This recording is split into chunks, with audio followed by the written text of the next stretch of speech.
전능하사 천지를 창조하신 하나님 아버지, 우리가 이 땅에서 주님을 섬기게 하신 것 감사합니다. 경건한 자녀들을 경건한 가정에 보내신 것을 감사합니다. 우리의 자녀들이 우리의 믿음 아래서 하나님의 사람으로 자라게 하여 주시옵소서. 우리의 자녀들이 하나님 앞에 발견되어지는 하나님의 기쁨이 되는 자녀들이 되게 하여 주시옵소서. 부족한 저희들을 붙들어 주시고 자녀들을 양육시키는 이 거룩한 사명 감당하게 하여 주시옵소서. 감사합니다. 예수님 이름으로 기도하옵나이다. 아멘.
기도로 여는 하루, 강경민 목사입니다.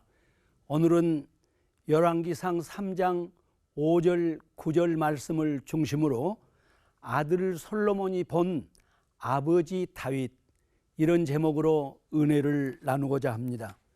솔로몬은 청년의 때에 이스라엘의 왕이 되지요. 왕이 되자마자 자신을 찾아오신 하나님을 뵙습니다. 하나님께 일천번제를 드리고 있을 때 하나님께서 현현하셔서 내가 네게 무엇을 줄고 너는 구하라, 이렇게 말씀하시지 않습니까? 솔로몬은 무엇을 구하기 전에 먼저 아버지 다윗에게 영광을 돌리지요. 하나님께서 저를 왕으로 삼으신 것은 오직 아버지 다윗 때문입니다. 이것이 솔로몬의 고백이었습니다. 그 자리에서 솔로몬은 자기 아버지 다윗에 관해서 이렇게 고백합니다. 솔로몬이 이르되 주의 종 내 아버지 다윗이 성실과 공의와 정직한 마음으로 주와 함께 주 앞에서 행함으로 주께서 그에게 큰 은혜를 베푸셨고 주께서 또 그를 위하여 이 큰 은혜를 항상 주사 오늘과 같이 그의 자리에 앉을 아들을 그에게 주셨나이다. 아들의 마음속에 깊이 각인되어 있는 아버지의 이미지는 크게 두 가지죠. 하나는 아버지의 인격과 삶의 모습입니다. 내 아버지 다윗은 성실과 공의와 정직한 마음으로 일관된 삶을 사셨습니다. 그런가 하면 하나는 그의 신앙에 관한 증언입니다. 아버지 다윗은 주님과 동행하면서 하나님 존전에서 사셨던 분입니다. 자식의 마음에 이렇게 각인된 아버지라면 그것 자체로서 성공한 삶이 아니겠습니까? 아들이 아버지를 기억하면서 아버지는 성실과 공의와 정직한 마음으로 사셨던 분이다, 이렇게 말했을 때 그 구체적인 내용이 무엇이었을까요? 그 다음에 진행되는 대화를 관찰해 보면은 핵심적인 주제는 공의입니다. 다윗은 하나님의 공의를 실현하는 일에 성실했던 사람이었고, 다윗은 하나님의 공의를 실현하는 일에 정직했던 사람이다, 이런 뜻입니다. 공의를 실현하는 일에 성실했다라는 말은 공의 실현에 대한 다윗의 태도가 초지일관했다, 이런 뜻일 겁니다. 누구든지 잠시 동안은 공의를 사모할 수 있습니다. 공의가 옳다는 것은 누구나 다 알고 있습니다. 그러나 공의를 지속적으로 실천하면 먼저 공의를 실천하는 자신에게 손해가 돌아옵니다. 특별히 다윗같이 권력의 정상에 있는 사람들에게는 그 손해의 폭이 깊어질 수밖에 없는 것입니다. 손해를 각오하지 않으면 지속적인 공의의 실천은 불가능합니다. 공의에 대한 초지일관의 자세를 보아왔던 아들 솔로몬은 아버지 다윗을 성실한 사람으로 기억할 수밖에 없었던 것입니다. 그런가 하면 공의의 실천은 그 바탕, 그 기본이 정직입니다. 사건이 조작되거나 사건이 과대평가되고 혹은 과소평가된다면 공의는 실종될 수밖에 없는 것이지요. 공의로운 사람 다윗이 정직한 사람이었다라는 평가를 받았던 것은 너무나 당연한 일일 것입니다. 솔로몬의 증언의 핵심이 공의로운 아버지 다윗이라는 것은 솔로몬이 하나님께 구하는 내용을 보면 더욱 확실해집니다. 솔로몬이 하나님께 무엇을 구했습니까? 재판을 공정하게 하는 지혜를 구했습니다. 당시에는 왕이 재판권을 행사했었지요. 그리고 재판의 공정성이 공의의 핵심이었습니다. 물론 재판의 기준이 되는 법이 온전하다라는 것을 전제할 때 재판이 최종적인 권위가 되는 것이지요. 만일 재판의 기준이 되는 법이 온전하지 못하다면 어떤 결과를 초래할까요? 야고보서 2장 6절에 보면 그런 불의한 사회를 고발하고 있지요. 너희는 도리어 가난한 자를 업신 여겼도다. 부자는 너희를 억압하며 법정으로 끌고 가지 아니하느냐. 야고보 시대는 준법을 빙자해서 법을 도구로 삼아서 약한 자의 인권을 짓밟고 부자들의 권리를 보호해 주었던 것이죠. 야고보 시대만 그럴까요? 그러므로 재판이 정의의 최종적인 결론이라는 이야기를 함부로 해서는 안 될 것입니다. 다만 솔로몬 시대의 법은 하나님의 법이었습니다. 곧 성경 말씀이 재판의 절대 기준이 되어야 한다라는 것을 만민이 인정하는 그런 사회였습니다.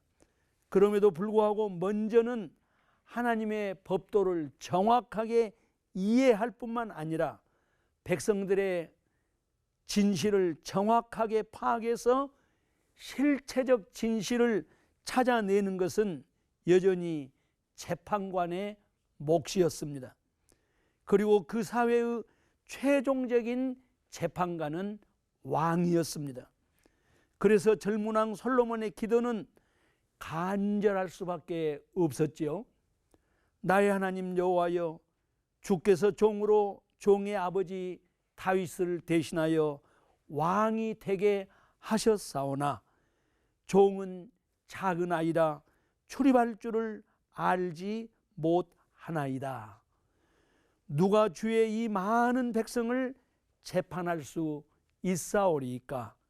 듣는 마음을 종에게 주사 주의 백성을 재판하여 선악을 분별하게 하옵소서. 하나님께서 솔로몬의 기도를 심히 기뻐하셨지요. 열왕기상 3장 10절부터 13절에는 하나님의 기쁨이 이렇게 증언되고 있습니다. 솔로몬이 이것을 구하매 그 말씀이 주의 마음에 든지라. 이에 하나님이 그에게 이르시되 내가 이것을 구하도다. 자기를 위하여 장수하기를 구하지 아니하며 부도 구하지 아니하며 자기 원수의 생명을 멸하기도 구하지 아니하고 오직 송사를 듣고 분별하는 지혜를 구하였으니 내가 내 말대로 하여 내게 지혜롭고 총명한 마음을 주노니 내 앞에도 너와 같은 자가 없었거니와 내 뒤에도 너와 같은 자가 일어남이 없으리라. 솔로몬의 간구는 만능선수가 되기 위한 그런 지혜를 구한 것이 아닙니다. 여러분, 이것을 명심해야 합니다. 정의를 실현하기 위한, 바른 재판을 하기 위한 그런 지혜를 구했던 것입니다. 하나님께서 기뻐하셨던 것은 정의를 구하는 솔로몬의 마음이었습니다. 하나님께서는 그 태도를 기뻐하시고 그가 구하지 않는 것까지도 주시겠다, 이렇게 약속하셨지 않습니까?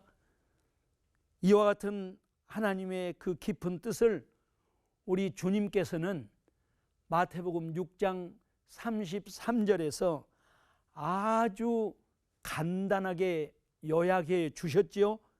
그런즉 너희는 먼저 그의 나라와 그의 의를 구하라. 그리하면 이 모든 것을 너희에게 더하시리라. 이 놀라운 약속을 믿으십니까? 하나님의 선하시고 기뻐하시고 온전하신 뜻을 분별하시고 순종함으로 하나님의 기쁨이 되십시다. 우리 모든 성도님들이 이와 같은 축복을 붙든다면 우리 자신과 우리의 가정, 우리의 교회, 우리의 사회에 놀라운 변화가 일어날 것입니다. 감사합니다.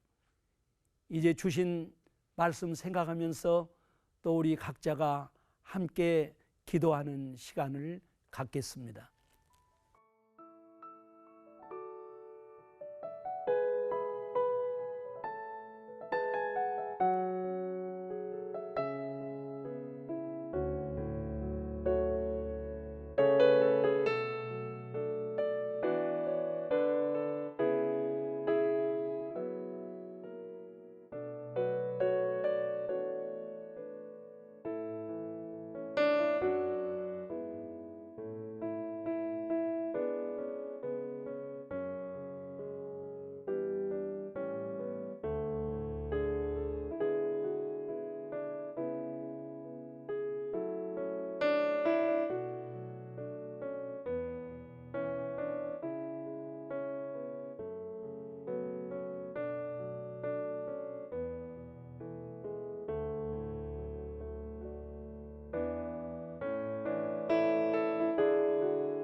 하나님 아버지, 하나님께서 기뻐하셨던 솔로몬의 기도, 지혜를 구한 그 기도의 핵심은 정의를 구하는 솔로몬의 마음이었던 것을 깨닫게 하신 것 감사합니다. 우리 주님께서도 너희는 먼저 그의 나라와 그의 의를 구하라. 그리하면 이 모든 것을 너희에게 더하시리라. 약속하셨습니다. 이 놀라운 언약을 붙들고 승리하는 성도들 되게 하여 주시옵소서. 감사합니다. 예수님 이름으로 기도하옵나이다. 아멘.